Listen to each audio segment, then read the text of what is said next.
博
物館の扉はいつでも開いております。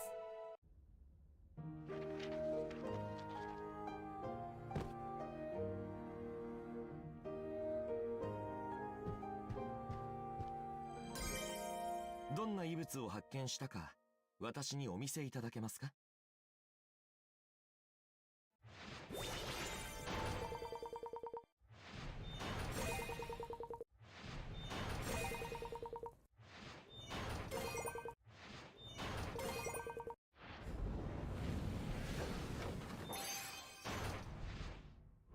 魔法事件管理課は直ちに現場へ。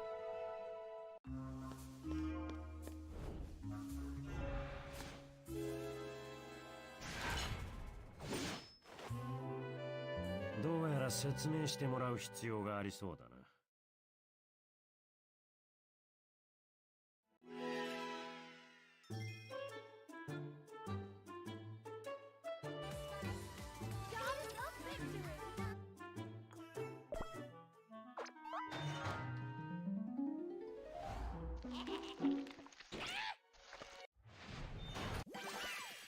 ここにはお化けいない。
賢い預言者であるわしの出番じゃの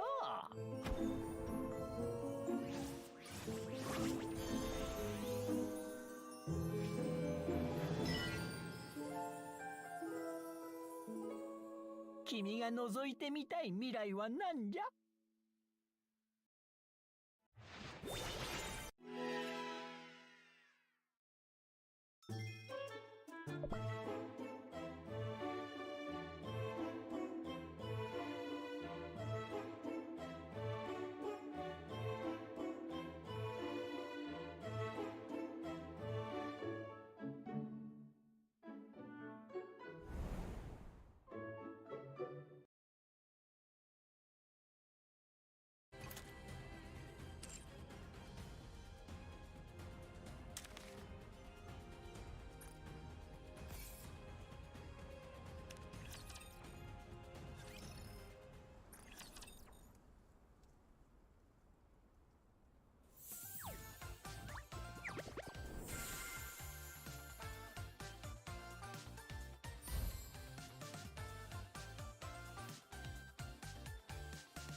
Understood.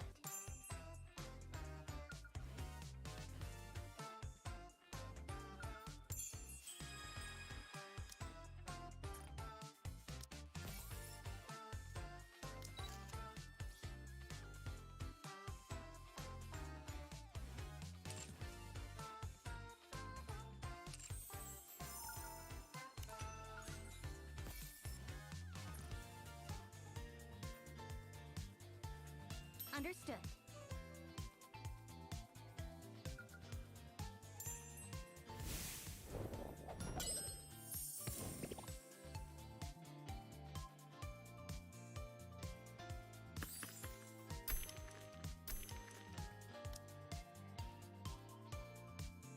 Are you planning on attending class, Commander?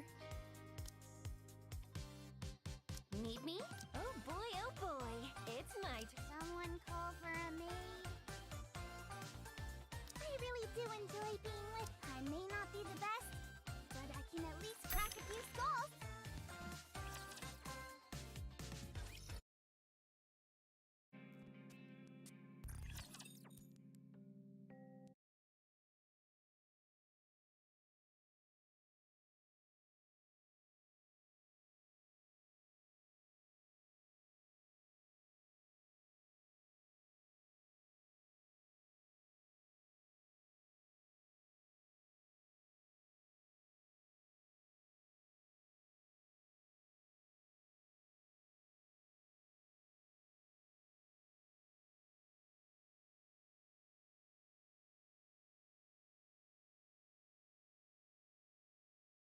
I'm about to spend $12,000 in the next 5 minutes buying the most indestructible tech in the world, and then we're going to compare it to normal tech to find out just how much it can withstand. So I guess we might as well start with the laptop. Oh my god, this thing looks like a beast. Oh, it's not cheap. I guess if you want a rugged laptop, you can either buy a rugged laptop, or you can buy a very rugged case for your laptop, and that's $80. We can get both and compare them. Okay, ultra durable smartwatch. So you obviously have the Apple Watch Ultra 2. Oh, we should get one of the Ultra 2s, and then we should compare that directly with the durability of the base level Apple Watch. In theory, durability should be the main reason for paying twice as much money. And then you've got the Guard Pro Ultra 2 Plus. Does say, though, that it's sturdier than all competitors. You know how much of a sucker I am for the internal desire to prove claims wrong. Ah, and we also have to accompany that with the most durable phone. You got Blackview.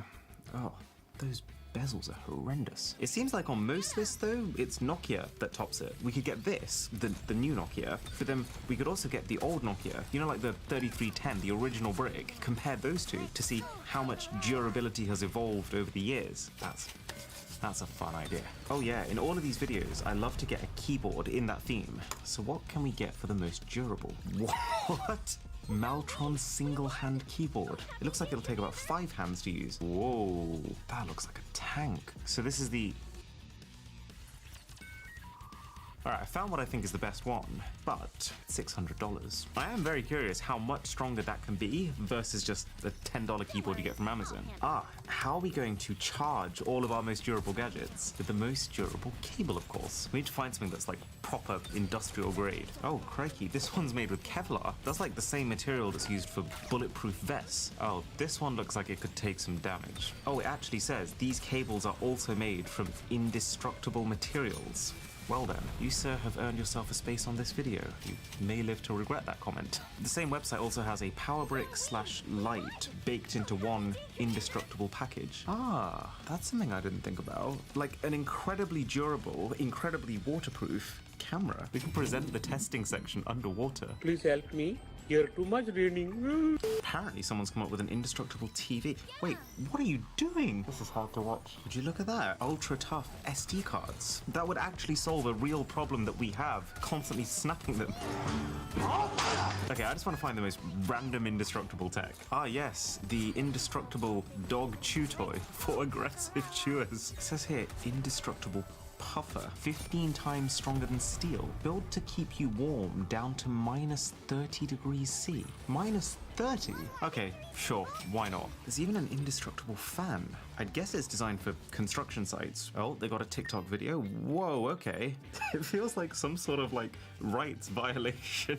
It's from the company Big Ass Fans. So we've spent all this time looking for indestructible gadgets, right? Well, this, the Pelican Air, is basically saying whatever you put inside of it, it in itself is such a durable carry case that that thing inside becomes indestructible. Someone's actually made an indestructible coffee maker. Fair play. Coffee is an essential. DeWalt makes a speaker. You know that if they've made a speaker, they've done their due diligence. Okay, there's actually no one here to take the laptop away from me, so I'm gonna have to self-discipline myself. But yeah, let's skip to when the products arrive. Everything is finally here. I've got my tools of destruction and 17 unlucky products that are about to face them. So let's go roughly from least expensive to most expensive. First up being our rugged cable, which the website labels as the strongest and fastest charging cable on the planet. An absolutely outrageous claim that we have to confirm ourselves. Well, it certainly feels like a cable that could take some damage. So let's just go to the extreme end with it. This is a 1,000 kilogram car. Can you tow it with one of them? Now, obviously, no one is ever going to actually need to do this, but if the cable can take this, it says a lot about its ability to take general wear and tear. 3, 2, 1, go! That did not work. That did not work at all. I think we lost a piece of the car. Here we go. Oh yeah, and the cable is absolutely wrecked. Yes, this was a tough test, but if you call yourself unbreakable, you are kind of asking for it. 4 out of 10. And from the same company at $87, Camping Light. And this is going to help us answer a question that I've always wondered about. It's a really common thing in the tech world to see something that's shockproof or impact resistant, but unlike water... Professional made. This is a piece of pudding. But unlike water or dust resistance, which are pretty clear, what does shockproof mean? Like, is that a shock? Ow! Is this a shock? Okay, still works. But don't worry, we have actually gone and hired a full-on, not so secure feeling boom lift so that we can find out exactly how drop resistant this stuff actually is. So let's start with a 5-meter drop. It's a lot higher than it seems. 3, 2, 1. That felt like it did nothing. 5 meters onto a concrete surface is a very significant drop. But look, light is on. It's barely even marked. I can't even get myself to stand up straight. 3, 2, 1. Oh, there we go. That was it. Okay, so the frame is cracked. The top is separated. Does it still function? No, circuit board's gone as well. Game over for the rugged. A very respectable showing though, 9 out of 10. And while we're here, we might as well also see how our DeWalt speaker fares. Okay, so how does it sound? Ooh, not bad at all. It's only coming from one direction, but providing you're at that direction, you're having a good time with this. It's very full sound and really detailed too. A 10-meter drop onto pure concrete would be enough to end almost all electronics. Come on, DeWalt, I believe in you.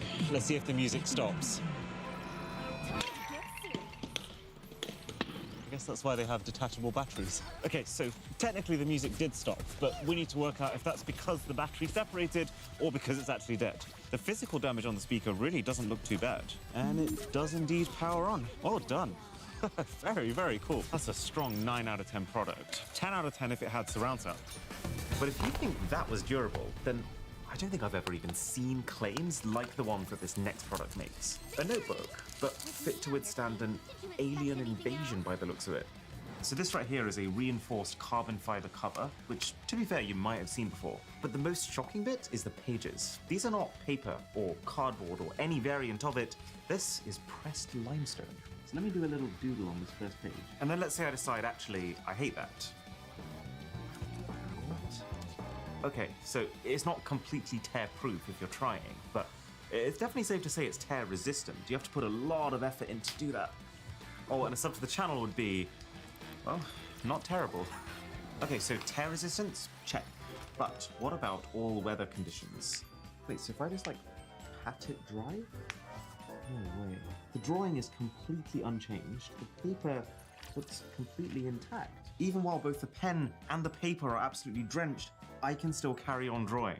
I mean, just for a point of reference, this is what happens with a normal notebook when you wet it. Of course, Smiley. It claims to be oil-proof, which, I mean, yeah, my fingers are not showing up at all, but to be fair, what if we just did this?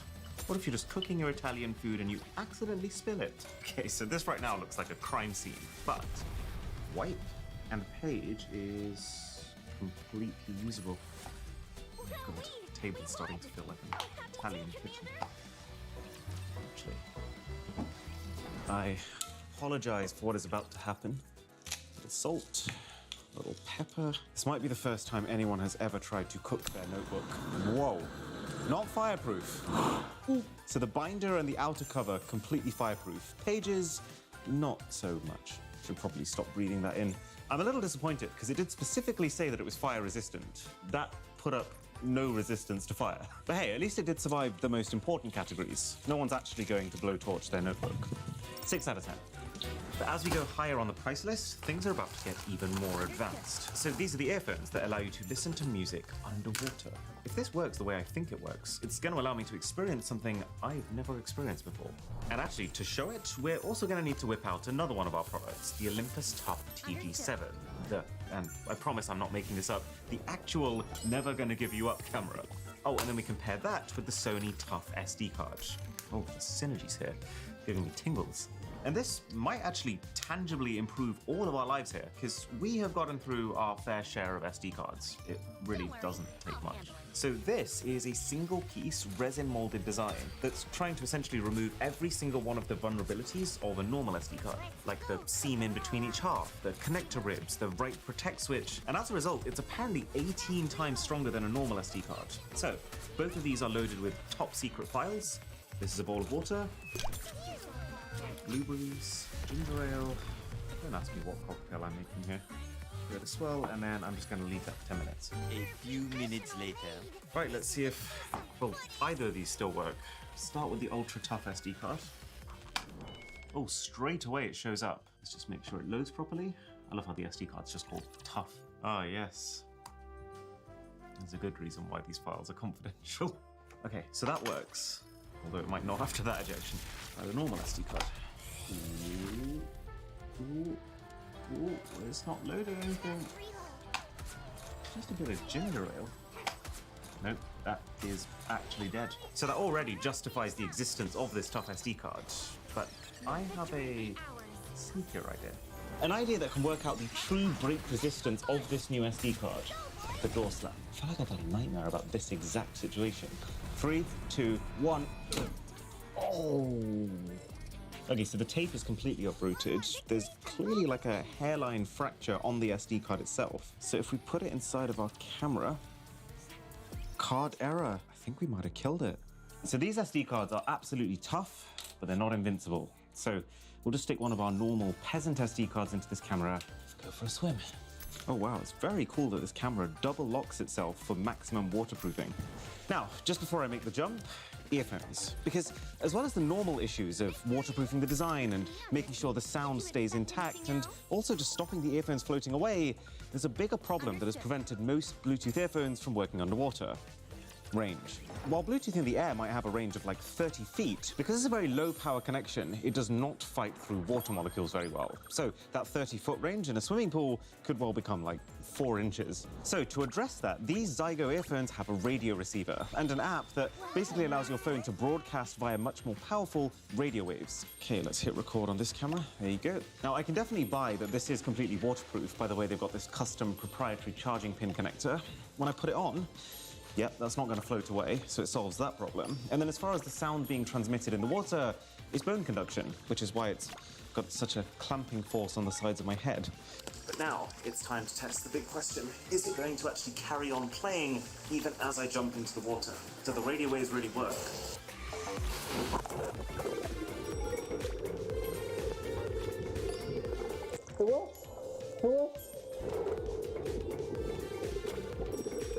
The sound quality is not the best, it just sounds like everything's quite far from your ears, but can't do that with AirPods.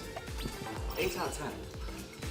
Okay, so waterproofing, we've established this has, but it also claims to be freeze-proof. So this is some very real dry ice that is genuinely as cold as minus 80 degrees Celsius, which is absolutely bonkers. Look how quickly it turns to gas just as it meets the air, which is already pretty cold as it is. You eat one of these, you're in for a very bad evening. So I've hit record, just in case this survives. I have some doubts. And now, in you go. My temperature sensor saying it's off the scale. This doesn't even go past minus 30 degrees C. I can see the temperature of the camera itself falling. If you're still alive down there, I am very impressed. Well done. Right, that is 10 minutes. The camera has reached below minus 20 degrees Celsius, which is well out of operating range. And the question is it still recording? The camera feed is still going. Look at the screen. That is absolutely wild. And the wrist strap. Everything from the screen to the lens is completely frozen over. It still lives at heart, which means, I mean, A, 10 out of 10 product, but also B, there's a very specific way we can test this further, but it will need a product from later in this video. Weird kind of day today, but now feels like a pretty good time for a coffee break. So this is our Makita coffee maker, designed for a delicious brew, even in the absolute harshest conditions. And is it just me, or does this look an awful lot like a video game prop? So we're talking things like a cup that almost locks itself in place inside of the machine, allowing coffee to come in whilst also insulating it and keeping all dirt out, as well as boil dry protection, which just prevents the machine from burning out. If the water empties and the temperature inside starts to go up, there is a sensor that will turn off the power supply automatically. But does it taste good? Will it keep out all the dust from a construction site? What happens if you knock it over? Oh, I really like the tactileness of this design. And then your coffee goes in here. And the other cool part of this is that this is a battery. And now, let's say I'm on my construction site, I'm carrying my wood, and oh my goodness me, does it carry on making coffee? No, it does not. So clearly this coffee machine is extremely durable and it's got all sorts of mechanisms that are going to save it from situations like that. But I think it'd be so cool if this mug created a complete all-around seal with this machine so that even if you knock it like that, it can carry on dripping coffee into it. I'd say Makita gets a 4. There is some pretty serious damage on the side here, but the product does still work and there is some spare coffee in this mug, so thankfully I don't have to drink it. Because now we have our boiling cup of coffee, I feel like it's a pretty good time for a type of product whose worst nightmare is normally coffee: keyboards. So this is the vandal-resistant keyboard, which, to be honest, I think is slightly underselling it. Oh my goodness me. It's made of stainless steel for starters. I mean, how many times do you see someone buy an actually steel keyboard? It's environmentally sealed against basically any incoming particle, but can it take a boiling hot cup of coffee? I know my keyboard couldn't. So, I'm playing some Red Dead Redemption right now. Some incredibly wide-looking Red Dead Redemption for my incredibly wide keyboard. The buttons require so much force to press. This is like the worst possible keyboard for gaming. But I will say the trackball, this thing glides. You do definitely feel the side effect of a keyboard not designed for gaming. Like, the latency is absolutely atrocious. Oh no! I'm having to fight every instinct in my body to film this video. There's a clear reason why coffee is like the single biggest killer of electronics. It's boiling hot, it's wet, and then if neither of those two kills it, when it dries, it is sticky. So it's pretty clear that we've already survived the first two of those prongs, but let's come back in a little bit to see if it survives the third. Stepping it up to $800 now, it's time for the Apple Watch Ultra 2. I'm interested to see how well or how poorly an Apple product, something that you'd consider quite mainstream, is going to fit into this extreme caliber of indestructible tech. Does it shine, or does it just get embarrassed? Well, if you read the spec sheet, Apple went hard with the Ultra watches. Rugged aerospace-grade titanium case, sapphire crystal display, literally 100-meter water resistance, which is more than, well, basically any human could do without proper training. And not even just that, military-level impact resistance, altitude protection, high temperature, low temperature, dust, dirt, temperature shock, immersion, freezing and thawing, extreme vibration, whatever that's for. But okay, we get it. Your watch is probably going to outlive you. But the question that I think is more interesting is how much more durable is it actually versus a standard Apple Watch? And I guess even more interestingly, something like the $90 Guard Pro Ultra. Let's find out. Now obviously the packaging is far simpler and less exciting, but that's okay. I'd much rather for $90 that they actually spent that money making the watch good. And at least according to their website, this thing withstands minus 40 degrees Fahrenheit cold and 131 degree heat, which is, funnily enough, 1 degree more than Apple. And I do not think that is an accident.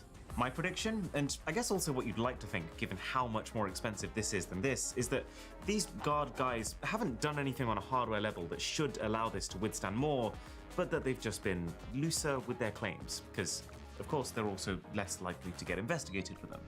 Now, very quickly, just as a watch, it feels like strong, sturdy, solid metal construction. It doesn't actually feel that dissimilar in hardware quality to the Apple Watch Ultra. But here's the thing. My recent trip to India has made it very clear to me that it's not expensive to make a smartwatch that feels good. We paid $15 for something equivalent, and the software here is not nice. Right, this is boiling hot water. It's hotter than any of these watches are rated for. Let's do it.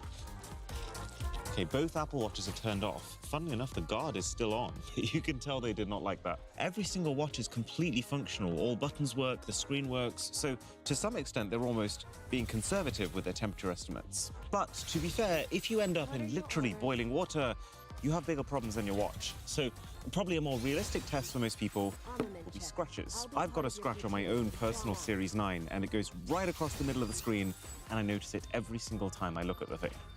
Oh wow, so the Guard is quite significantly scratching even with the level 6 hardness pick. But on both Apple Watches, nothing. Okay, level 7's a little worse on the Guard, and still basically nothing on the Apple Watch Series 9. And since there's nothing on the Series 9, I'm not surprised to see there's nothing on the Ultra either. Which means it's level 8 time. This is where damage happens. Oh yeah, it slices through the Guard. Ah, pretty significant damage to the Series 9 too. So what about the Ultra? Wow, very slight damage, but almost nothing.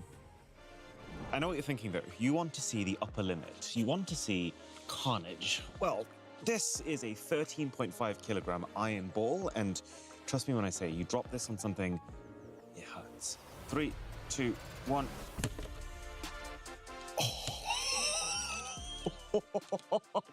Maybe we shouldn't have shopped in too. So what about the Ultra? Wow, very slight damage, but almost nothing. I know what you're thinking though. You want to see the upper limit. You want to see carnage. Well, this is a 13.5 kilogram iron ball, and trust me when I say you drop this on something, it hurts. 3, 2, 1.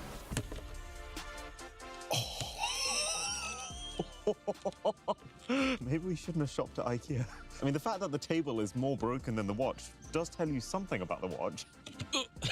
Okay, so the screen is actually miraculously no more marked than it was after the scratching, but clearly serious damage has happened on the inside. This is dead. I'm a little scared now what this is going to do to the Series 9. 3, 2, 1.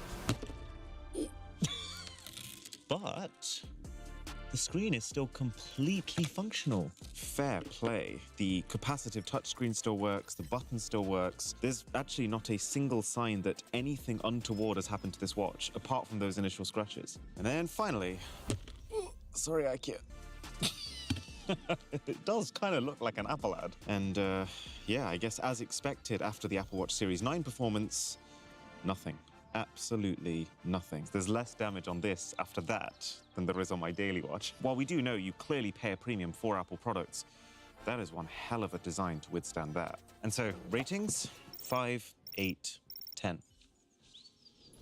It's Nokia time, and this I am super excited to see. How much has this company, in the roughly 25 years since the 3310, improved their durability, if at all? As far as specs go, this new XR21 has the military standard 810H, which is like the 8th generation of what the military considers all-round stress-proof, drop resistance, rain resistance, and an IP69K rating. This has 2 layers of plastic. That's it. But something so simple has allowed this phone to basically reach legendary meme overlord status as famously indestructible. So, the first test, can both phones get wet? Oh, I nearly lost one. This is 40 degrees Celsius water, by the way, with a spot of chlorine. 3, 2, 1. Hey. So, the original Nokia 3310. Oh no. Oh, it's powered down. Is that the end of the line already? I'm actually very surprised considering what this phone is known for. But yeah, the Nokia 3310 is totaled. The new XR21 is completely fine. It literally has just shrugged it off. So clearly, waterproofing has improved a lot since this thing came out. But what about shatterproofing? Yes, we're back here again. We've hired the boom lift. We might as well use it for science. Starting with the old Nokia. 3, 2, 1. Ooh. And now the new Nokia. 3, 2, 1. Whoa. That was quite impressive. Okay, so the fact that this old Nokia is in 3 pieces is a little bit of a red herring, because that is actually how it's designed to fall so that it can absorb more impact. But as well as being deconstructed, this is also just straight up smashed. Like there's a crack in the glass and the plastic is also pretty scuffed up. It's no Gorilla Glass. What is it, like monkey glass? Okay, but this right here feels like a bit of a moment of truth. That was an enormous drop. Its counterpart has been shattered. The new Nokia, does it survive? Moment of truth. Oh my God, this thing is just blissfully unaware of what I've done to it. I mean, yeah, you've got a scrape up top here, but this is a pretty clear sign that Nokia has done some work here. This might just be the new meme phone and we don't even know it yet. As far as durability is concerned, 10 out of 10. I don't know where I'm walking, to be honest. Now this so-called indestructible jacket, I have to say, I think it looks absolutely terrible. I'm genuinely confused right now. Did I just pay like $600 for a jacket that comes without a proper package, looks like it's made of complete plastic, with all the insulation power of a tank top? But okay, if we just put my personal feelings aside for a minute, this is made of 100% Dyneema black. A fiber that's 5 times stronger than Kevlar and 15 times stronger than steel. Wait, so it says the material we've used is so tough it was originally used in body armor, anti-ballistic vehicle armor, and ropes used to tie down oil rigs in violent icy seas. And then there's me, who's probably going to use it for at most a walk in the park. It comes with shatterproof buttons that it says are made with the world's toughest nuts, whatever that means. With claims like this, and a price tag like this, the thing that's going through my mind is, what happens if you stab it? Does this coat make you invincible? Okay, maybe I was a little bit harsh. Having tried it on and having seen it on this handsome fellow, maybe it's not exactly the crime against fashion that I initially pegged it as, but it is still quite underwhelming looking considering the price we paid. That said, this is not a clothing channel. I'm interested in the technology behind this jacket. Wait, what? It's dead already. And if someone came at you on the street with a flamethrower in hand, you'd be well out of luck. To be clear, this is not just burnt, it is on fire. That's a problem. We've got a hose. I've got a hose. Oh no. Come on, come on, come on. Oh, thank God. Thank goodness me. The ripped jeans look. Someone's probably into this. We were wondering when we first took this out why all the police don't wear something like this. Are they just hoping that, like, no one actually tests it and they just assume they're wearing an indestructible jacket? Right, so we've already failed the fire test, but I'm curious how well this material stands up to other stresses, like a chainsaw. Ooh, actually, that did kind of tear it, but not close to as badly as a normal jacket would have been. I guess this kind of demonstrates part of the problem with a jacket like this, that while the jacket itself may be able to resist various different forms of damage, you can't, and this provides you no actual padding when it comes to that. So while it is extremely cool to wear a material like that, it's not actually functional for a normal person in an everyday scenario. It provides you no warmth, no comfort at all, and no real protection.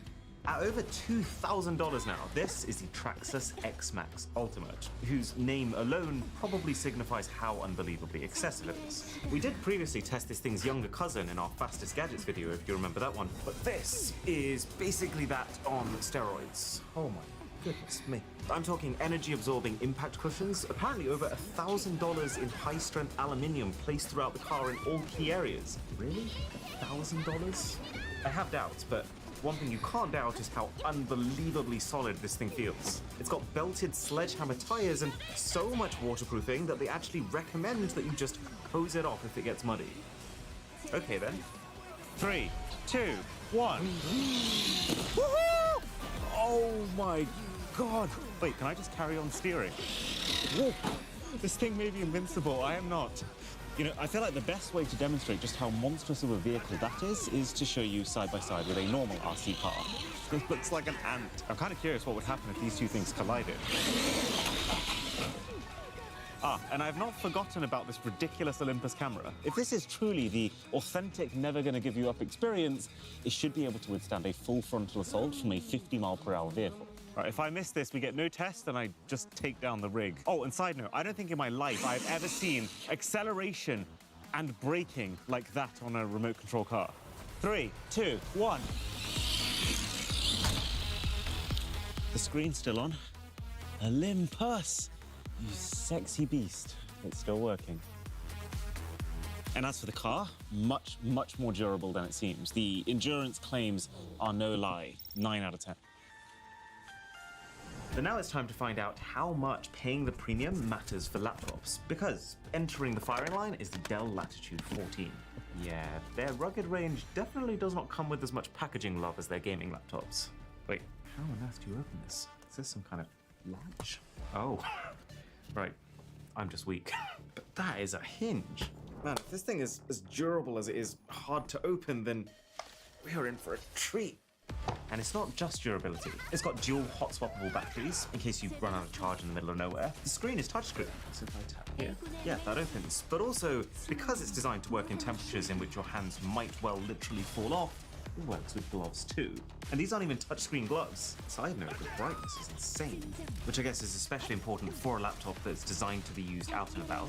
And the touchpad, it actually feels a little bit less slick than you're probably used to, but that's because this is a resistive touchpad as opposed to being a capacitive one. As for what the actual difference is, this is quite cool. I can show you exactly what it is via the Aria AI baked into the Opera desktop browser. So, what's the difference between a capacitive and a resistive touch panel? Tell me. They drop using my link in the description. And yes, this laptop is completely unharmed. But here's the bigger question. How does its durability compare to just a laptop case? These products are summoning out a destructive side to my personality. Okay, so obviously you are going to lose out on a lot of those extras, like the battery swappability. And literally, if I so much as put a drop of water on this trackpad, it will cease to function properly. But if all you want is the impact protection, then how well does a case serve the exact same purpose? Well, this one, to its credit, has a lot going for it. It's got a one-piece hinge design with what they call an armor shell, as well as a soft impact-resistant core. And credit where credit's due, they have also thought about a lot of the little things, like the reinforced corners, like the rubberized feet, like the extra grip around the areas you hold the laptop so that you're less likely to drop it in the first place. So we'll start by dropping the cased MacBook Air, and then we'll drop this beautiful Dell Latitude laptop. Ready, set, go! Oh! That sound was beautiful and haunting at the same time. 3, 2, 1.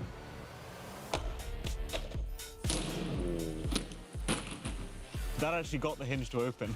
Right, starting with the MacBook, clear damage on the case itself. That was the least I expected, though. You can see quite a bit of dirt has gotten inside the case, which is not a great sign. So dents all over the bottom of the laptop. Does it still turn on? Oh, oh, oh, oh, oh. Oh, it's dead. That's kind of a shame, considering that most of the body is still intact. I feel like that's been one of the ongoing themes in this video. Even if the outer hardware is strong enough to withstand a lot of these impacts, the technology at its core still has a lot of vulnerabilities. What about this, though? A laptop that does look a lot more like it has a reason to be in a construction site like this. Okay, hinge opens straight away. Look at that. Screen is on. Do all the keys work? Yeah, they do. Holy moly. Can you even tell what this thing has been through? Literally, the entire damage to this laptop is a scratch. That is a 10 out of 10 outstanding construction. Right, returning to this keyboard. Oh, it looks horrendous. Safe to say I have sticky keys turned on. But really, this is still functioning as if I hadn't spilt a mug of boiling hot coffee on it and then let it sit there. Okay, so that's good, but if you're a real criminal trying to actually steal something, you probably wouldn't use coffee. How is that not even denting it? What about a hammer? Hammer right to the trackball.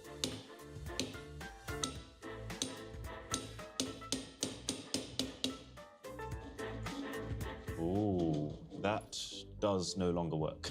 So it feels like the materials of this construction could take 10 times the beating that I'm giving to it, but it's just there must be some sort of vulnerability underneath this trackpad that I've gotten to through it.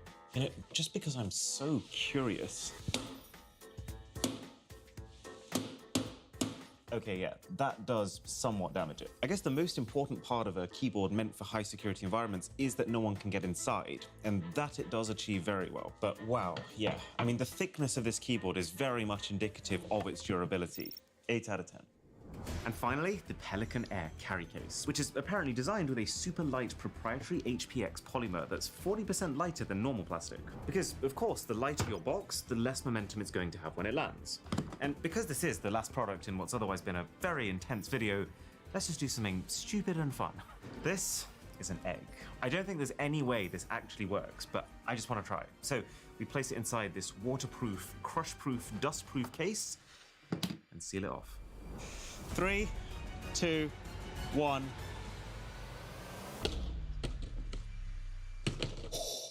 I felt like the next city would have heard that one. Whew. The excitement is building. There's no way that we don't have scrambled eggs inside here, right? 1 clasp, 2 clasp. What do you think?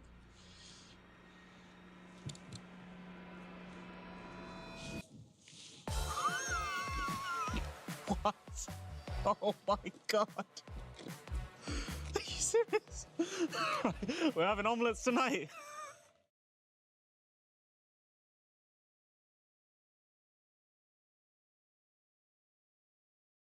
I'm about to spend $12,000 in the next 5 minutes. Papa Meat Channel, how you doing? How you doing? Come on in and sit on down. Today we're talking about amusement parks because spring's right around the corner and it's the perfect time for amusement parks to open back up. The weather's going to be really nice. You get to go on all your favorite rides. But the tragic thing about amusement parks is that death lurks around every corner, which is why I have my God damn it, I forgot my document. Okay, 1 second.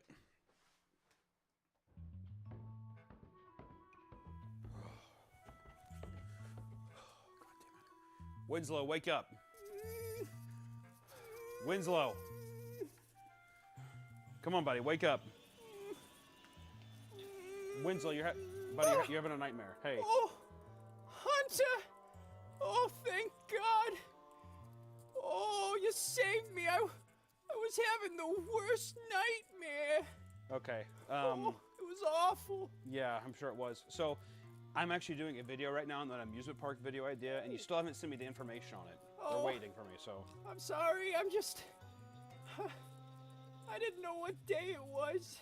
We can film it down here if you want. No, I don't. I'm recording it upstairs on my other computer in my room, so. Oh, okay. I guess I'll just email it to you. Here, do you need help? You want me to hit your keys or anything? Here, let me No, type it out. no, stop, So no, if I could try to... stop! Okay, I'm sorry. Oh, all right. I don't need you to touch me. I hate when you shake like that. So you're- Oh, I sent you the email, so get out of here. All right, thanks, Winslow. Get out of here. Okay, I'm sorry. Jesus Christ. Oh, okay, sorry about that. So, from 1990 to 2004, there was an average of 3.7 amusement park deaths annually. How do you get the decimal point there? It's an average. It's an average? Is that about little people? Little people and people that have lost limbs? This is down from 4.5 previously, and may have a lot to do with the fact that more stringent laws were put into place. Things were a lot dicey back in the day, and all of us millennial babies and on have actually had a relatively safe amusement park experience. At least so we thought. Despite these deaths occurring in the same place, the deaths are usually related to guests refusing to follow safety protocols, but even still, measures have to be put in place to prevent guests from breaking safety procedures. We're talking about basic fencing, guardrails, time gates, belt buckles, all this kind of stuff really wasn't around totally, which I think we overlooked today. It's an annoyance. It's a thing that stops us from having fun. Our monkey brains need to just calm down because we are in peril at all times. Follow the rules is what they say. Oftentimes, it's a guest health issue that causes the problem, as roller coasters are known to cause blood pressure to spike, which can injure or weaken already stressed arteries and valves, resulting in aneurysms, heart attacks, and bleeds. AKA, my fat ass is going up on a roller coaster, I might not be coming back down. Gross negligence on the park's behalf can account for many injuries, whether from fault in structure, design, maintenance, or even operator error. Sometimes, even nature gets in the way. It's a slippery slope in these big amusement parks meant to be fun, with machines that propel you at speeds that you would have never gone before. At times, there's going to be human error, but sometimes I think God looks down even, and he says, no. You come back to me. And according to the National Safety Council, more than 1,400 ride-related injuries occur every year. And according to the Global Association for Attractions Industry, the IAAPA, 53% of all injuries occur on family/adult rides, while roller coasters only account for 36%, while the rest are children rides. I think that a lot of these places like Disney, they're meant for children, but they're coming for children.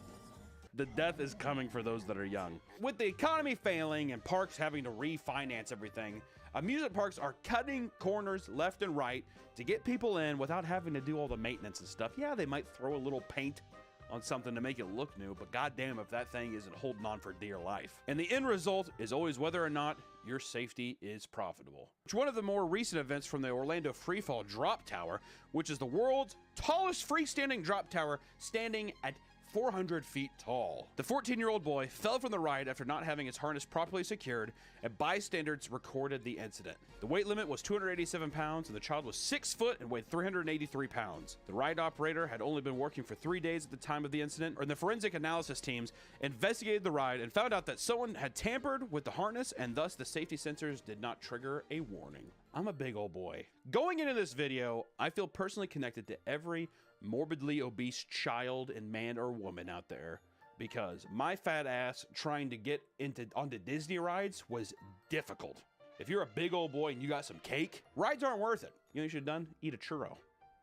Disney churro is pretty good. Or you can go through the Disney Star Wars experience where you can be really fat and no one cares because you're just walking around a little bit. Or the seats are like that of like a buffet bench, so it's perfect for me. But my fat ass trying to squeeze onto Space Mountain, are you kidding me? For these big old, like for people that were built in the 1960s, are you kidding me? Yeah, right.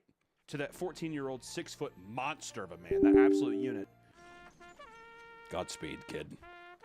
Godspeed. Without further ado, we're going to get into some of the nation's funnest rides that killed people. So let's get into it. First off, we have Ride of Steel in Darien, New York, Six Flags. I can't remember the last time I went to a Six Flags. I'll tell you, the only thing we had in Kansas City was Worlds of Fun. Not on this list, but there is another little Kansas attraction here.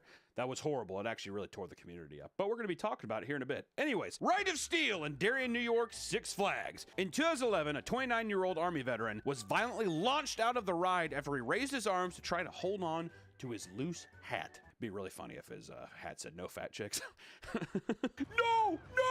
He was a double amputee and was riding in the front row of the roller coaster. What? What?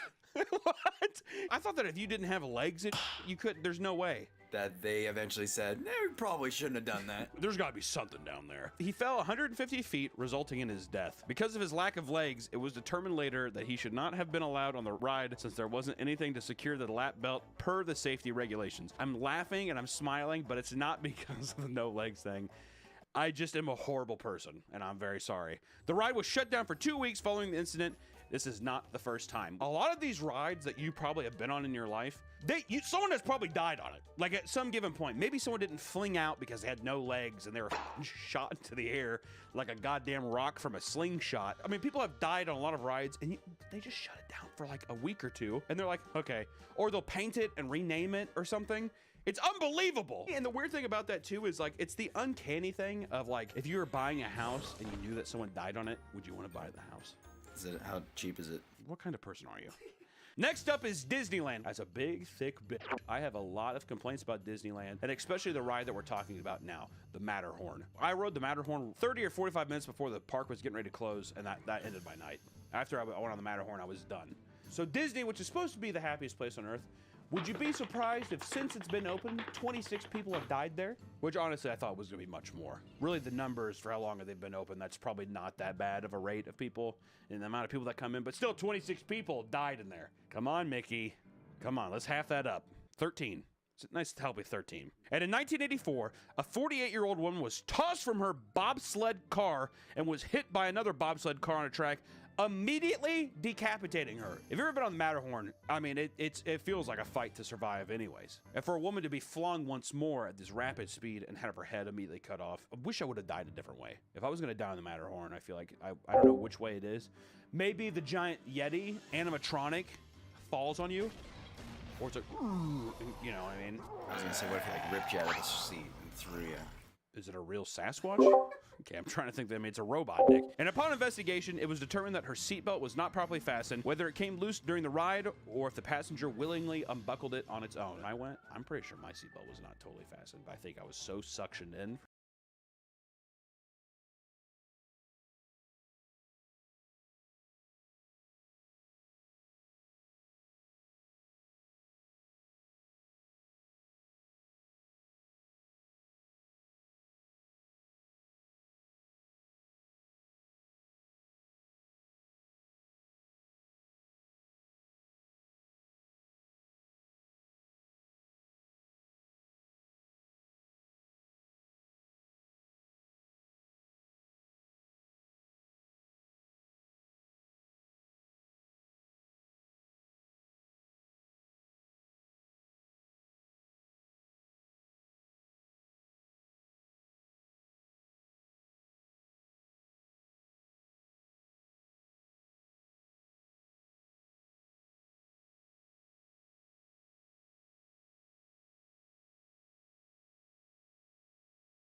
being so fat. Nothing could have got me out of that. Remember me even trying to get out of it? Took maybe the giant Yeti animatronic falls on you, or it's like, you know what I mean? I was gonna say, what if he like ripped you out of the seat and threw you? Is it a real Sasquatch? Okay, I'm trying to think that it's a robot, Nick. And upon investigation, it was determined that her seatbelt was not properly fastened, whether it came loose during the ride or if the passenger willingly unbuckled it on its own. I'm pretty sure my seatbelt was not totally fastened, but I think I was so suctioned in from being so fat, nothing could have got me out of that. Remember me even trying to get out of it? Took for a long time. Next up, Action Park, New Jersey, which everybody's heard about this. There was the Johnny Knoxville movie that was made. It's one of those things, it's like from the 70s and 80s where people didn't give it safety regulations and they had a lot of stuff. But we're just gonna hone in on one. In 1982, a man got caught on the Kayak Experience ride, promising a simulation of what it's like to go river rafting. At one point during the ride, his kayak tipped over, and when he got in the water to tip it back over, he stepped on a metal grate that was too close to live wiring that powered the underwater fans, causing the waves. He was electrocuted and went into cardiac arrest, dying shortly after. The park claimed the man wasn't electrocuted because he didn't suffer any burns, even though the coroner claimed underwater electrocutions rarely cause burns. This begs the question because so far we've just talked about people being flung from a ride due to no legs or no seatbelt. So let me ask you this so far. Would you have rather been electrocuted, or would you have rather been flung from a deal? Am I instantly killed from the electrocution? I would say no, but just to make it fair, as in the idea that you're being flung. So like you have to at least have that mental thing of like, oh my God, right? And then you hit the ground. So you would think that you would at least have to kind of be like, ah! For like a second, and then you die. You would die about the same equal time, 4 seconds. Hey, leave a comment down below, smash that like button, and ring the bell. Be sure to subscribe. And also, would you rather be electrocuted from a live wire under a water ride, or would you rather be flung from a roller coaster? Let me know down below. Which one would you do? I think to be dramatic, I'd be flung. You kind of know what it feels like to fly for a little bit. Next up is Hagrid's Magical Creature Motorbike Adventure in Universal Orlando. First off, redo the fucking name. Hagrid's Magical Creatures Motorbike Adventure? Why not just Hagrid's Motorbike Adventure? Why magical creatures? We get it. We're in Harry Potter world. This happened in 2019, and the cause of death results from bees. Not the bees! For over a month from September into October, Hagrid's Magical Creatures Motorbike Adventure was plagued by a nest of honeybees. Since in Florida, honeybees are an endangered species, they could do little to remove it. Despite paying to have them removed, the bees continued to return. The ride had to be closed for several days, and despite relocating, had to be closed again. I don't think anyone dies here. What? Okay, well, part of my research here, which I'm going to slap the out of my computer, Winslow, because no one dies here. Winslow, nobody died! People just got stung. Well, what if somebody was allergic and they got stung? That'd probably be reported, though. That's what I was hoping for. You were hoping for that. I was hoping someone went to anaphylactic shock. And lived, of course. You're horrible. You're a horrible, horrible man. Next up, Holiday Land in Santa Claus, Indiana. What a terrible name, dude. Every month that it is in December, you must... What an embarrassing name. What's the local team? Are they the Santa Claus? The Jolly Red Men? The reindeers. Are they actually the reindeers? Probably. You're probably right. In Holiday Land, we're talking about the ride, The Raven, which is an enormous swaying wooden roller coaster. The Raven was designed by Custom Coasters International in 1995, and the company, as is, no longer exists as of 2002. That feels suspicious. If this thing happened in 2003 and the company went out of business in 2002,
What did they do to this ride to cause this event? A year before the incident, voted #1 roller coaster in 2001, its path was designed to mimic the flight pattern of a raven, and it's themed around Edgar Allan Poe's poem, which everyone's heard that stupid ass fucking poem, Quaff the Raven, Nevermore. The first death on the ride, a guy named Tamar, was sitting in the last car on the coaster and was seen standing as the ride progressed. The Raven, as it is a wooden constructed coaster with nails sticking out of every which way and sagging boards as far as the eye can see. When the car returned, Tamar, the victim, was no longer in her seat and the seatbelt had been unbuckled. This ride has no loops or extreme curves. It does, however, feature an 80-foot drop that gives the sensation of being likely to be thrown from the train. According to her fiance, something was very wrong with the ride and she panicked. Why would you panic? So your first thing to do is while the ride is going, you unbuckle your seatbelt?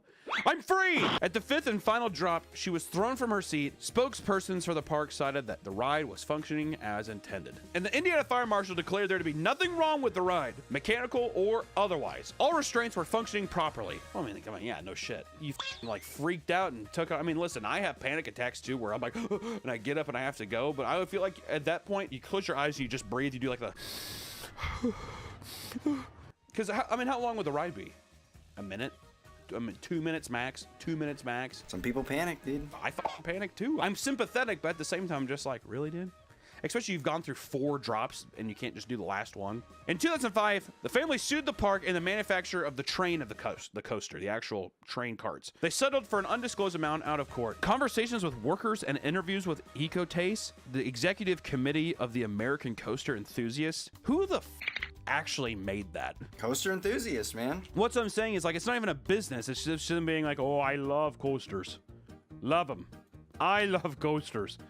Well, they say that the lap bar had been broken for some time and was being rigged together with an old lanyard. Despite the public claim that Tamar had been standing up, the official announcement was that Tamar had done nothing to risk her life, but later on, the statement changed, accusing her of being careless. Tamar, who weighed under 100 pounds at the time, may have been too small for the bar to work effectively. Couple things I have for that. That's very sad. Gain some weight. Only let the fatties go on the roller coasters is what I gotta say. Who's at fault here? I think Tamar. You think Tamar had a panic attack? I think the fucking Raven didn't do its job, dude. Especially it was held with a lanyard. What the fuck? Anyways, Voyage Coasters, June of 2003. The Voyage, a metal structured coaster with wooden tracks, voted 2013 top wooden roller coaster in the nation. Oh, it's a wooden roller coaster. There's one in Kansas City at Worlds of Fun called the Timberwolf. I wouldn't wish that on my worst enemy. Whiplash. I mean, I think that people have gotten legitimate whiplash on that ride. Oh yeah, she's rough. It's a 1.2 mile long track with 90-degree banking and hard turns with over 24 seconds total of weightless fall time. It opened in 2006, developed by the Gravity Group. God, get over yourself. The fucking roller coaster company. What do you want to call it? The Gravity Group. The remaining front of the custom coasters that designed the Raven, themed after the Mayflower. As the structure began to sag and the ride became too rough for most passengers, so they got new train cars to soften the experience. This resulted in the cars being traded between coasters and cars tested, but eventually never kept. And in June of 2021, a passenger was found unconscious after the ride. Coroner declares that cause of death to be internal bleeding from tear in the thoracic artery. Dawn, who was from Ohio, was perfectly fine when she mounted the ride. Extreme drops and jarring banks of the ride were said to have caused the tear in artery and resulting to the drops to allow her to bleed internally. Holy, yeah, just like going left and right and all of a sudden you tear a literal artery in your body just from violent movements. As with the Raven event, all inspections performed and no safety violations or flaws in the procedure or structure were found. I just don't believe it. If they're comparing it to the Raven, where the fuck is Ecotaste? They found no foul play. They found no foul play. I think Big Coasters is keeping us out, dude. I want to talk to the guy who drinks his whiskey glass in the towers of these amusement parks, and he devises these plans to shut the families up. Next up, we have the one that, oh baby, this is in my neck of the woods. Schlitterbahn in Kansas City, Kansas. And this was on a thing called the Verrückt Water Slide. Let me tell you something. This is just me talking to you because I know this one very personally. The only other water park we had in Kansas City was connected to Worlds of Fun, the amusement park I said, and it was called Oceans of Fun. This is a legitimate memory I have. You have like one of the lazy rivers of all time, and everybody likes a nice lazy river. I was swimming through there. I got a Band-Aid stuck in my mouth like this. And a legitimate Dippin' Dots cart fell into the lazy river, and they took it out and they just dried off the packaging and still sold the Dippin' Dots. I saw that with my eyes. And I remember I legitimately had to get an AIDS test because of the Band-Aid. That's not even joking, because there was blood on the Band-Aids. I didn't have AIDS. I don't have AIDS. I don't have HIV. I'm saying it like I do, and I don't have it. Schlitterbahn, when it opened up, it was supposed to be this big thing because it was new. You know, everyone's like, fuck Oceans of Fun, we're going to Schlitterbahn! But it all came crashing down with the Verrückt water slide. And the water slide, the Verrückt, which is German for insane, it was the world's tallest water slide in 2014. The 168-foot structure meant to open in 2013, and it didn't open until the next year due to the rafts becoming airborne. Tests with sandbags resulted in flying inflatable rafts loaded with sand hitting speeds of 70 miles per hour. And I don't know if I can find footage of this, but they showed that on the news. And let me tell you, people were like, maybe Oceans of Fun isn't that bad. In the grand scheme of it all, I wouldn't mind just going hitting the wave pool at Oceans of Fun. It was horrifying. When they say it became airbound, that they were flying. Big sandbags. I remember there was even dummies at one point flying through the air at 70 miles an hour, okay? It was open with the addition of netting stretched over an arc of metal bands made along the areas where riders were most likely to become airborne. So this is what they decided to do. So because people at a certain point kept going airborne on the slide, they covered the entire thing in a metal mesh. So then it's like, okay, well, they'll just hit the metal and then they'll go back down the slide. That was a legitimate thing that happened. Before we get into the death here, this was never opened publicly, I don't think, because if I remember correctly, this guy, when this happened, it was like they were getting ready to open, and this was all the special people in Kansas City got to come and test out the park or go there early, like investors and all that stuff. In 2016, the tragic death of a 10-year-old named Caleb, which he was the son of a Kansas legislator, shut the ride down for good. Caleb, riding at the front of the raft with 3 passengers, became airborne at one of the dangerous drops. Hitting the safety net was reported to have done great damage to his neck. It was later revealed that the impact was so severe that he was decapitated. Once again, that became something too. And that was something fucking insane. I used to know a girl when I was in high school working and stuff, and she said that she was one of the people that saw that. Oh, she saw it? She saw it in person. She was one of the people, like, his head rolled down the slide, and it was, like, in the pool of bloody water, and she was, like, around the area. I don't know if she's in the water. I don't want to go out that far. This is also all speculation from almost 10 years ago, so give my memory some rest here. It was later revealed that the ride had not been adequately designed or inspected. There were no restraints other than some Velcro or no curve to the half pipe that would have prevented the ride from going airborne. At the height and speed of the ride, it was recommended that a shoulder restraint be installed. A shoulder restraint. I'm guessing that. Does that mean tuck it in? Oh, you mean like go like that? I don't like that. That's a claustrophobic nightmare. It is. That's like some Hellraiser. You're stuck in a tube and there's like metal netting. Your soul, you're going to die. Oh, just like flying down this deal. Later on, due to this extreme negligence, the owner and operator of the park were severally indicted and charged with involuntary manslaughter, aggravated battery, aggravated child endangerment, and negligence and interference with law enforcement. I don't think the Kansas legislator was too happy about that, I'm gonna guess. The ride was demolished and the laws in place that allowed for theme parks to self-regulate and self-inspect was repealed and replaced with new legislator with more strict rules. During the investigation, it was eventually discovered that Caleb and his passengers were not the only ones hurt. Over 13 others over the course of the ride's lifetime were hurt and never appropriately documented. And the 2 designers of the ride were indicted on charges that they were not qualified, nor did they follow any protocols in designing and testing the ride. They also performed no basic safety inspection to any quality and attempted to hide evidence from investigators. I think to recoup some of the losses, they had like conventions or something in the parking lot. It was just weird, especially because the slide was so big and you're just like, oh, he got his head cut off on that. And now, especially, I'm finding out that 13 other people were hurt. But anyways, to keep it up, Terminal Velocity, Extreme World, Wisconsin. That's a fucking sick amusement park name. Extreme World? Oh, dude, I would been busting out my britches trying to go to Extreme World every weekend. In 2010, it was a free fall experience offering a 50 mile per hour, 100-foot free fall drop. Free fall.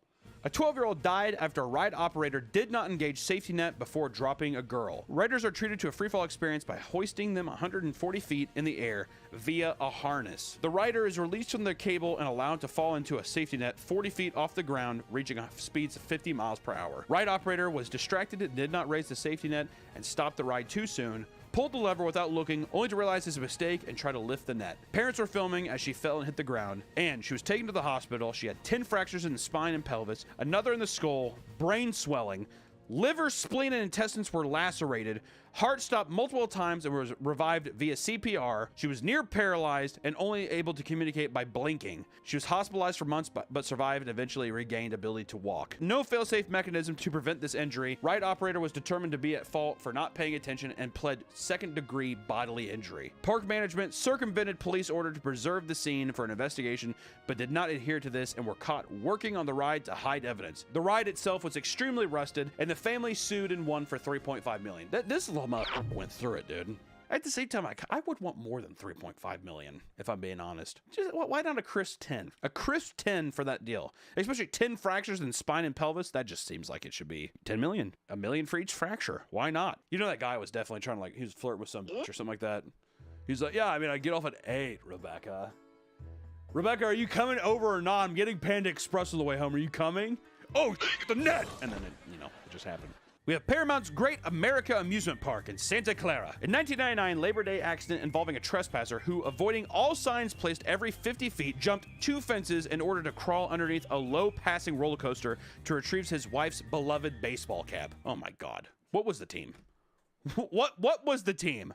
Renato, a 25-year-old, earned a Darwin Award beneath the Top Gun roller coaster when a passenger's leg collided with his head at speeds of 50 miles per hour. Some person just clubbed him with the f***ing leg. The unique design of the roller coaster leaves patrons with their legs dangling in the air, giving them more of a weightless, suspensory feeling. The dangling leg of Jessica Medina collided with Renato's head and simultaneously decapitated him and broke her leg in 2 places. Whoa! Her leg decapitated the guy? That bitch was drinking some milk. Sure, it broke her leg in 2 places, but to decapitate a man? Holy shit, that's awesome. While waiting for park security to clear the scene, Medina was not allowed to disembark the ride. With her obviously broken, dangling leg, she was forced to wait suspended for an additional 40 minutes before park personnel came to her aid.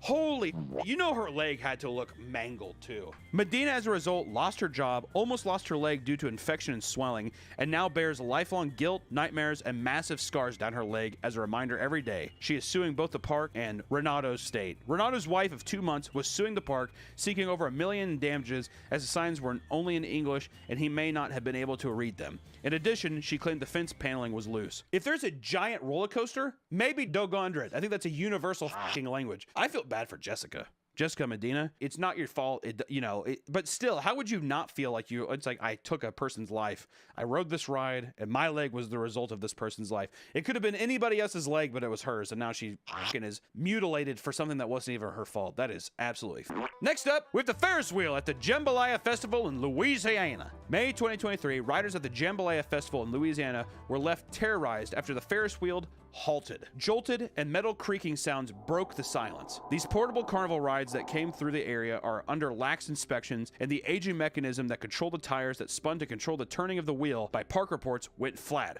causing the wheel to spin freely. This was contradicted by patron footage, as the entire structure had leaned and the ride was spinning very fast while operators desperately tried to pull people off the ride as they passed. That's not gonna work. Tried to pull people off as they passed. Hold on! Grab my hand. That's how they do it at the Jambalaya Festival. Now, goddamn it, I got jalapeno and andouille sausages in my eyes. Come on, grab my hand. Some patrons jumped off the ride in a panic, and a 2-year-old was almost flung from the ride as the structure skipped the rails. There were no safety fasteners and only a bar stopping people off the side. Anytime you see one of those like state fair redneck amusement park things, I never go on those. Those are a recipe for disaster. I'm telling you, these things are absolutely Also, I remember one time I saw this carny at one of these things. I think he got arrested that night, but he was spitting at people when they went by, and it was so fast that you couldn't tell it was him. But he was just sitting there eating sunflower seeds, and he was like hucking loogies at people and just laughing. I think I was like 9, and I was like, I don't think I want to come back here, Mom. Next up, we have the Ghost Train in Sydney, Australia. In 1979, the Ghost Train ride caught fire at the Luna Park, Sydney, killing 7 people. The park was unprepared when the train caught fire due to low staffing and inadequate firefighting equipment, and the fire completely destroyed the train. Originally, the fire was blamed on electrical faults, but arson was also claimed. Ooh. Someone thinks it was intentional, huh? Ironically, the train cars would enter through a door called Hell's Doorway at the start of the ride. That's unfortunate.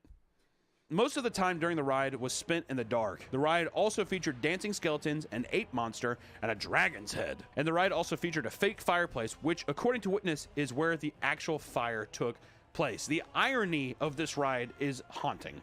The fire broke out at 10:15 p.m. on the ride and 35 people were on board. Staff raised the alarm and started to pull people from the ride, and the park's fire hose had a low water pressure and could only cover part of the ride as it sprayed, so it took an hour to get the fire under control. Originally, the staff thought everyone had escaped the fire, but the bodies of 7 people were soon found inside. The bodies revealed a man and his 2 children and 4 students from the Waverly College. That is horrible. The low water pressure thing is pretty insane. There must be like an immediate realization when you turn it on, you're just like, this is not what we had planned. The Euthanasia Coaster. The Euthanasia Coaster is a hypothetical roller coaster that is designed to kill you. Yes, you heard that right. A person made a roller coaster that was designed to be the funnest way to die. Which honestly, when he says it like that, you're like, that rules, actually. That would be sweet. Would I rather be lethal injection?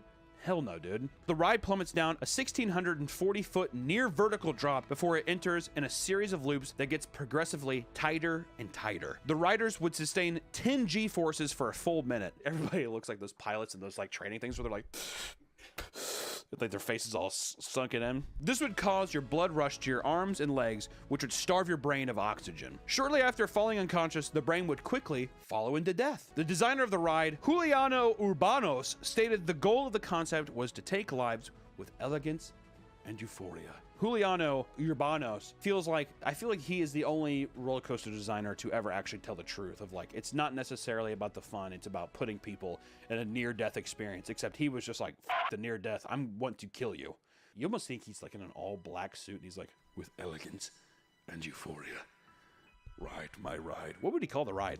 The Death Spiral. Death Spiral works. There's that. I'm trying to think of something like, in Kansas City, the big roller coaster is called the Mamba. What about the Scrambler? Scrambler's good. I like the Scramble. The Tasmanian Devil. Because he spins? What about that, dude? Dude, that'd be some sick merch, too. Some of those, like, 90s airbrush Tasmanian Devil things. And it's him, and it's like his eyes are all like, and there's like Tweety birds around his head. And last but not least is the Human Trebuchet in Middlemore Water Park, England. This water park had a trebuchet in the grass where customers could pay roughly $70 US to be launched into the air and land into a safety net. I'm gonna go ahead and assume that did not happen accurately.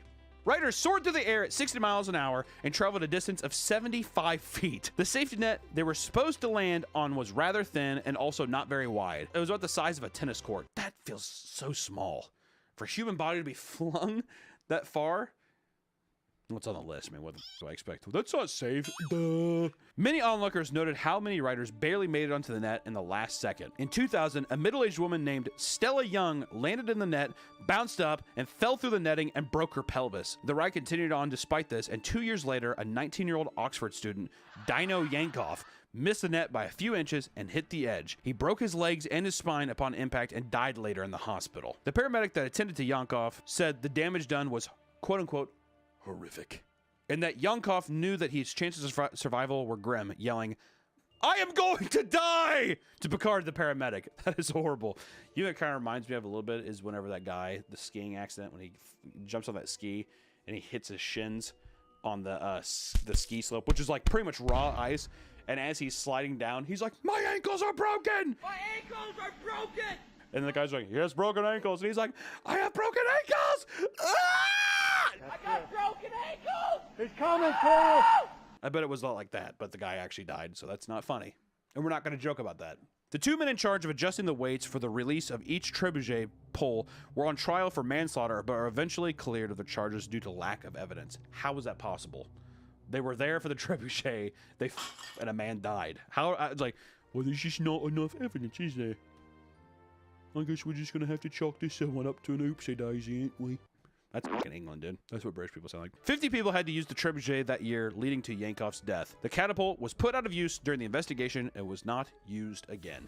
Which also, I just want to say, that is the most British-sounding ride ever. A fucking trebuchet. A literal medieval catapult, basically. I used to throw stones at big buildings with this thing, but instead, let's just do humans. Let's just do humans.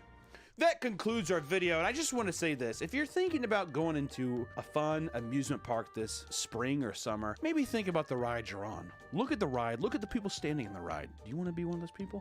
Do you want to be one of these statistics? Because now after reading this, I swear to God, I'm like thinking about never going to an amusement park again. Maybe Disney, where it's the Star Wars area, and I can get blue milk, and I can get a lightsaber, or I can go to Universal Studios and get a Harry Potter wand. I will say too, don't spend your money on Universal Studios Hollywood. It sucks. I went to Mario Land in there, and that shit was ass. It always looks cool whenever people like, I see people take, you know, social media pictures of it. It looks great. It's not good. It is not good at all. But at least you won't die there. At least we don't hope. What if Bowser came and jumped on someone's head? Or what if Mario jumped on someone's head? Yeah, and just like shattered your spine. Oops, I'm sorry. I didn't mean to do that. That was horrible. I'm sorry. Thanks everybody for watching. We'll see you in the next one. Bye-bye. We're climbing up. I'm waiting for the hill. I'm waiting for that hill. Ooh, here we go. Here we go.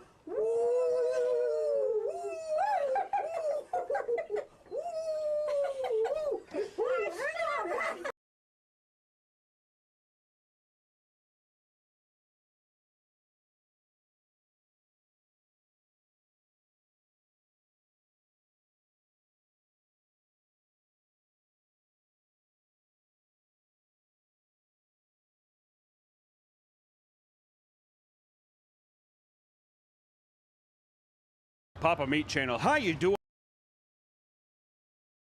Disney adults are horrifying creatures. I didn't even think I was going to talk about Disney adults, right? Everybody kind of knows. It's in the ethos. It's in the galaxy. It's in the air. People, if you're over like 30 years old, I don't know. Dare I even say 25, and you are like religiously, you're like a big Disney fan, and you like going to Disney World, and that's your favorite thing ever. It's creepy. Okay, there's no other way to say it. I don't know. This isn't even me. It is me saying it, but it's become a part of culture within itself. Last night I was streaming on my Twitch, which I have a Twitch. This is a plug, sorry. And I was thinking about going to Disney World soon just to check it out. I have never been, and I wanted to see the fucking craze and the mania. And I stumbled across this YouTube channel where this guy goes to Disney World. He goes to other places too, but this guy goes to Disney World a lot. And I just got to click on one of his videos and experience one of the many wonders of somebody being in complete awe, childlike wonder of being in a place like Disneyland. So I had to share it with you guys. It's a lot to take in, so good luck and God bless. I also want to reiterate, I'm not the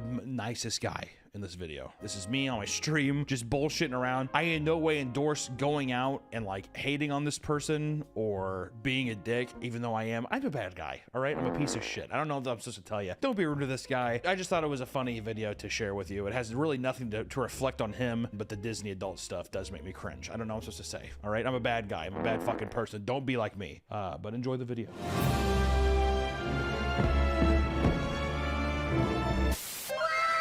Any future projects with Noel or just a podcast? Whenever I'm in LA next week, I'm going to try to go to Disney World with him. Really get to know him better. I feel like if you're going to get to know somebody, you'd want to go to Disney World with them, right? I love watching people do doing like a vlog. That's just my jam. I love it. We're watching this guy, dude. Holy cow, Spider-Man roams. Spider-Man roams the streets here with us mortals. This is unbelievable. What? You're looking at 3 trees in industrial Anaheim, California. This is the best day of my life. Already, this is making me not want to go to Disney. Disneyland, or view from the Howard Johnson Anaheim. You have no idea how hard it is to get the 7th floor fucking tickets here out of the Howard Jones Hotel in Anaheim, California. We can see traffic, and I can see some rooftops in Disney Park. They kind of spoiled us here, but holy... With what? I live in a sewer in Mississippi. I have never been to a more beautiful spot in my life. This is unbelievable. The monorail. Look. Public transportation! Oh my God! I just can't even believe it. If you're wondering what that noise is. Wait, if you're wondering what that noise is, it is the extremely loud freeway right next to me in the Howard Jones Hotel. Super loud at 6:30 in the morning. That's what that is. Shout out to the Howard Johnson. Shout out Howard Johnson, dude. I mean, look at that setup, dude. 2 queen-size beds. Andy Warhol Walmart poster on the wall. I took 6 showers this morning and threw my shit all over the place. I could have tidied up the room a little bit while I was vlogging just to make it look a little more serene, but I'm just gonna leave my underwear right next to the toilet. A little bit worried about the 100th tomorrow because if it's windy, they don't do fireworks. If they don't do fireworks tomorrow, I'm gonna kill myself. I want to put that on record. Crossing our fingers on that one. Oh my God, is that the gates of heaven? Holy shit. 100 years of monopolizing a film industry. Guys, just in time for the 100th celebration, I don't think I've ever caught Disney updating the concrete live. People, they're updating the concrete live now. Wrap your head around that. I don't think I've ever seen Disney once update the concrete in person. I mean, these workers who are doing minimum wage work, they're out here really early before we even got here. I'm gonna look at them like they're fucking animals in a cage. I can't believe that they're putting paint over the pavement. This is amazing, man. Dude, Whoa. this is a milestone. This is a huge milestone. There's the 100th monorail again. Who cares about the monorail? Obviously, the colors for the 100th anniversary is like purple, silver. Kind of reminds me of an era when I grew up, Justin Bieber era. You know, all the purple.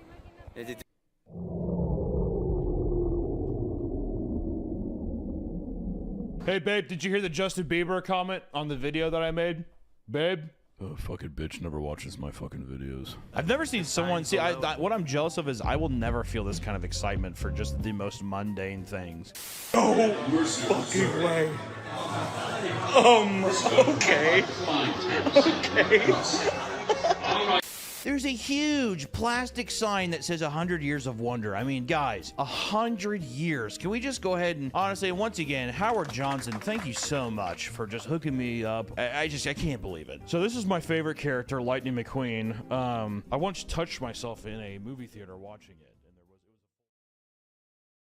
I want to go to Disney World now and just do a like a character. And I do a fake vlog and I'm just looking at everything that is absolutely mundane and being like, oh, this is literally probably the best day of my life. This is seriously the best day ever. Now, there's been lots of controversies with these online. I gotta ask you guys, does this look 3D printed to you? Who cares? It's the same thing you've been seeing every time, dude. On the threads online, there's a lot of controversy that if these are 3D printed, which if this isn't actual silver, how are we gonna fend off the werewolves that come in here at 8 p.m.? I don't know, leave your guys' comments down below. Yeah, guys, like, all right, thank God. What's up, man? Yeah, huge Howard Johnson enthusiast as well. I do think it's 3D printed, and I actually canceled my trip in 2 months because I'm not going to stand for this anymore. Oh my goodness. Disneyland. Oh my God, Goofy's selling drugs. Goofy's just showed a little girl how to do meth. That's the best day ever, honestly, best day. Not sure if you guys can hear the area music, but we've got...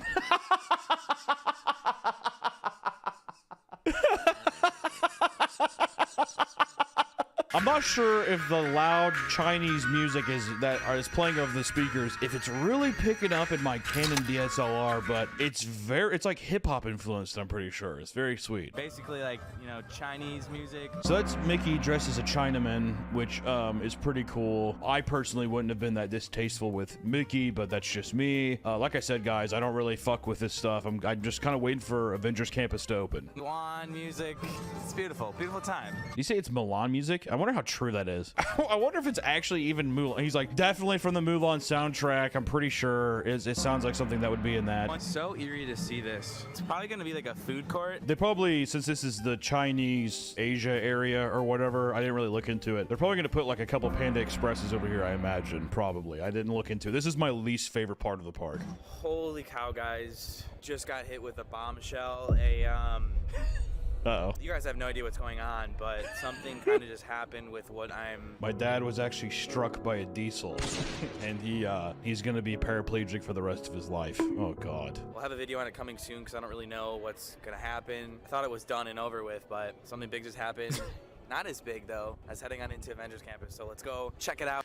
Why would you include that? Something that the core battles, I thought I was over and clear, but apparently they said they found more semen samples, so I think a whole can of worms just got reopened, so we'll see. All right, guys, but not as cool as going to Avengers Campus, right? Avengers, assemble. I mean, we got to see what the update is, right? Later on. Welcome to Avengers Campus, and it's very nice to come here in the morning.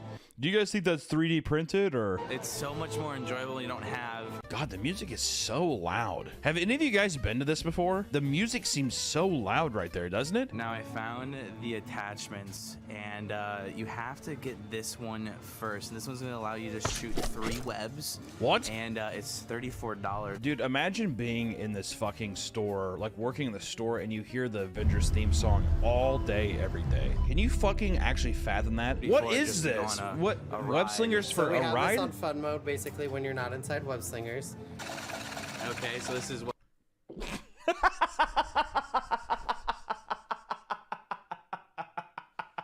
right, guys. Sorry, I accidentally showed a different product. That actually wasn't supposed to. That wasn't actually supposed to be in the video. I apologize. Holy shit, dude! What? We have this on fun mode, basically. We have it on fun. Okay, Holy so shit! $34. Wakanda forever, right, guys? What are those people in Wakanda doing out there? Damn. Okay, that was fun and all, but I don't know. I have a hard time buying that just because, you know.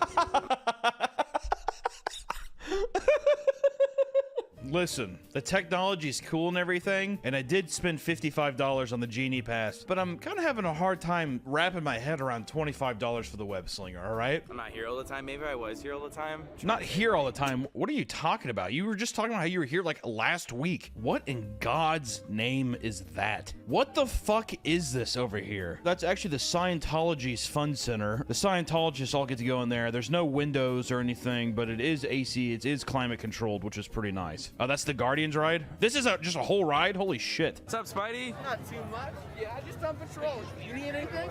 I'm good though. Okay, sounds good. Spider-Man! Side note. This is a 37-year-old man. The Hulk is no longer here. Big sad. He left in October. What the heck? Big sad. He left in October.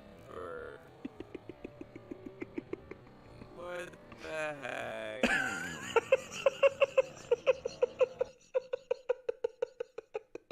Spider-Man, I'm getting unusual pre-flight readings. No. Testing postponed. No. Proceed to ground level. Shut the fuck up, dude. No, Spider-Man, stop. Come on, baby! The most fucking annoying guy. No one else is like screaming. We did it. Stark! Oh my god! Stark! Tony Stark. Wakanda forever, baby. The way he said that, it definitely could come across like a cat call, couldn't it? God damn, Wakanda forever, baby. Fuck. Holy shit. Woo! Damn! Wakanda forever, baby. God damn. Hey, why don't you look at this panther right here, bitch? Hey, look at me. I got the Genie Plus pass. Ow! That was not part of the plan. Honestly, the animatronic's dope. Oh my god! Best day ever! All the kids on the ride are like, Gamora! Gamora, say my name! Would you look at this? Oh my god, general I think they're construction! redoing the Look at all these hotel. people I working regular jobs, and I get to be on love seeing vacation. construction. I God, like they're just gross. construction with- Look at this old guy right here. Try to get in. Oh Confirm god. that. Oh fuck. Let's Looks see. like he's And also on getting your screen right ready to now, fall down. Henry. Wow, man. that was honestly an adventure. But there is one part of the video where he has like groundbreaking news. Like he stops the vlog entirely and he talks about like how he was wronged or something. I mean, we have to see what it is, right? This is 5 months ago. Surely there's an update on it. Damn, dude, he uploads a lot. Holy shit. He uploads daily. God damn, dude. He lost his house? What? Today's the story on how I lost my house in quite literally the final stage you could ever lose a house. I don't give a shit. I just want to see the... What happens when you celebrate a century of the most magical company on Earth? The most magical company on Earth. It's not just the Disney parks. It's everything. Is this train station from a movie? It's not. I'm almost positive Michael Jackson has this exact same train station at his house. I just watched that documentary, Leaving Neverland, whatever. I'm almost positive that he has that exact train station. I wonder if they have John Landis in there and him giving his coveted hugs. Him trying to like squeeze girls' asses and stuff while working on cars. John Lasseter's first Hawaiian t-shirt. Whoa. Celebrating everything here. That's a fucking horrifying dumpy or where the fuck that stupid ass elephant's called. Oh my god. Look, it's Mickey in his new outfit. Holy cow. Good old Mick. Happy 100th, Mickey. Didn't expect to see that right away, but we also got... What do you mean? You're in Disneyland. You're by the entrance of Disney World. Why would you not think that Mickey Mouse wouldn't fucking be there? Good old Mick. Mick, say my name. The guy inside's like, dude, can you just please leave me alone? Your new platinum suit's so sick, Mick. All right, I'll catch you next time. God, good guy. Good guy, man. Chip and Dale are just wandering. They're coming to us. What else would But they this be is what I want to talk doing, about. It all dude? started with Oh my a god, mouse. Chip and Dale's are walking. See Oh that? my Is that a god. type How do we know of that mouse? statue isn't 3D printed? God Guys, I'm wondering actually some conspiracy stuff. Is this 3D printed or is this real? I don't know. You gotta let me know. Comment down below your guys' opinions. Oh my gosh, I'm getting chills. I can officially buy things. Okay, I'm ready. Ear grin right now, guys. God damn, it's so loud. Imagine you're just like walking around all day and it's just like this. Walt Disney is God. You are his lamb. Now, go into any given store and consume products as soon as you possibly can. If you think something is 3D printed, you will get shot in the face. Have a magical day. You crying? Yeah, you are. Are you crying? Are you fucking crying? Go to the fucking bathroom and clean yourself up, you stupid. Audio Jungle. Get your fucking ass. If anybody is seen crying on the front lot by the gate, you will be asked to leave. What the fuck did I just say? Just get in there. Go. Happy 100! Happy 100. Thanks for watching, guys. Yeah, thank you. Oh, thank you. I like. Why do you put the camera? Why would you leave him putting his camera down? Look how angry he looks right here. So as he's putting it down, he's just like, why the fuck would you fuck up the shot like that? Like you were overpowering my voice. Honestly, dude, what the fuck were you thinking? It's like all the cameras all the way down there. That poor fucking horse, dude. How magical. They get to have that horse walk on bricks all day for 12 hours. That's really fun. 100 more years, please! Yeah! Ashley, she watches the vlogs. Yes, I do. Thank you so much. And she actually has both Earth. And I'm convincing her to give me them right now. Right, Ashley? He's holding the camera up to her face. Right, Ashley? You're gonna give me that right now, right? So I don't have to wait in line? Ashley, right? Fucking give me it. No pressure at all, but you watch my stuff, right? So time to pay back, right? This amazing Mickey sipper. Oh, wow. That's and awesome. Then this tumbler right You mind if I here. touch all of this, Ashley? Thank you so much. I appreciate it. Thanks. Of course. Can I get a goodbye kiss, Ashley? My girlfriend isn't here right now, Ashley. Would you mind giving me a goodbye kiss? Right on my cheek. Please, Ashley, this is all I have. We gotta thank Walt. We wouldn't be here without him. And there's God. I spy Mickey. But here's a quick... That's definitely the creepiest possible way you could have said that. I spy Mickey. God, I've missed you. Jesus Christ, I've missed you so much, Mickey. Dude, there's no way my fat ass is fitting in any of these fucking roller coasters. Let's go, baby! Yippee-ki-yay! My bro is struggling to get some words in for content. It's beautiful, though. Oh my God, it's beautiful. What a sight.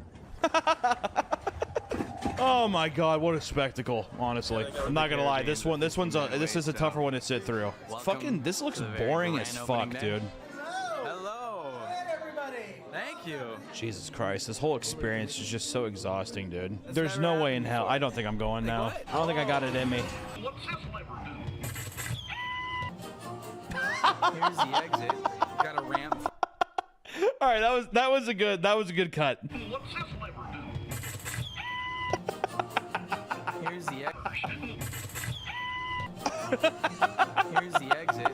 Got a ramp for a wheelchair. All right, he won me over. He won me over there. I got one over. All right. I think that's about the last one I can do though. Jesus Christ, dude. That first one was pretty funny though. I'm not gonna lie. The first one got me pretty good. I really wish that I had a Henry Johnson fucking sponsorship so I could get a sweet hotel, dude. If I do end up going to Disney World, I'll be sure to let you guys know what day. So maybe you guys can also dress up like Disney fanatics and I'll just film random people. I only want to go now just so to see if I can embarrass the fuck out of Noelle.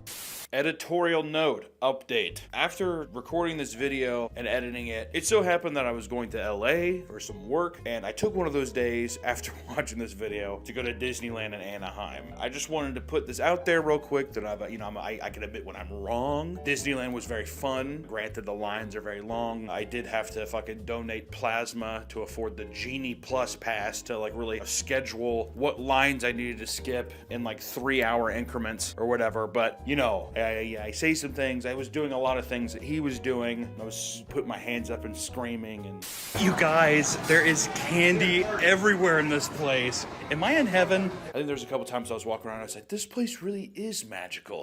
A fabulous day at one of the most magical places on earth. Making dreams, making memories every second on the way. A bird shit on my shoulder. I had a churro and I met a lot of great people. Disney, I think this place does have a little magic after all.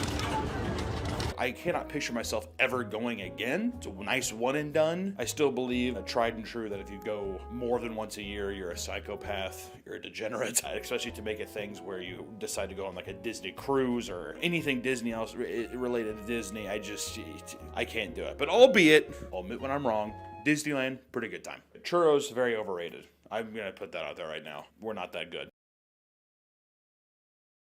Welcome back to the Papa